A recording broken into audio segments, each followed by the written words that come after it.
Dari burung liar ke unggas ternak hingga ke sapi perah. Lalu ke manusia pekerja peternakan. Penularan virus flu burung antar spesies seperti ini telah relatif lazim di Amerika Serikat.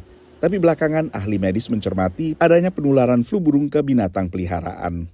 We do have many reports of cats particularly. There have been some reports of dogs also, but cats particularly acquiring bird flu, predominantly from raw food sources. So this goes with raw milk as well as raw meat. So I'm going to say raw proteins. Produsen makanan kucing Northwest Naturals di negara bagian Oregon akhirnya menarik produknya dari pasaran, terutama saat ketahuan bahwa produk berbahan daging kalkun ini positif virus flu burung. Pemilik kucing kini diminta lebih waspada.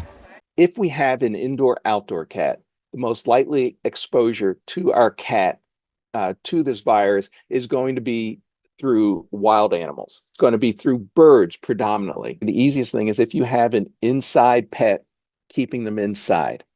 If you have a pet who you do want to take outside, and cats are not always happy with this, but if you train them early, you can actually put a harness on them and a lead so that you can keep a close eye on them. In other words, not letting them wander freely in the outdoors because you don't know what they're getting into. Negara bagian California yang seperti Oregon juga berada di pantai barat Amerika akhirnya menyatakan keadaan darurat flu burung. Negara bagian ini adalah salah satu pusat peternakan Amerika dan produsen susu terbesar.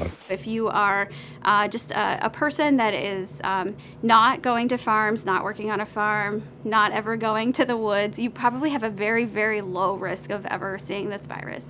If you are a farm worker, then definitely increased biosecurity and enhanced PPE, or so personal protective equipment. If you're hunting ducks and when you're processing them, you don't want to eat any raw meat products. Wash your hands. Bagi manusia, virus flu burung biasanya memunculkan gejala-gejala flu ringan.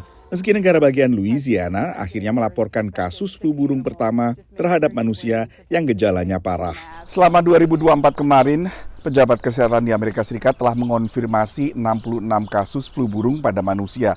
Tidak satu pun kasus ini adalah penularan antar manusia. Tapi ahli medis terus memantau kemungkinan terjadinya mutasi dalam virus flu burung, termasuk untuk kasus dengan gejala parah di Louisiana. Dari Washington DC, saya Nova Purwadi dan tim VOA.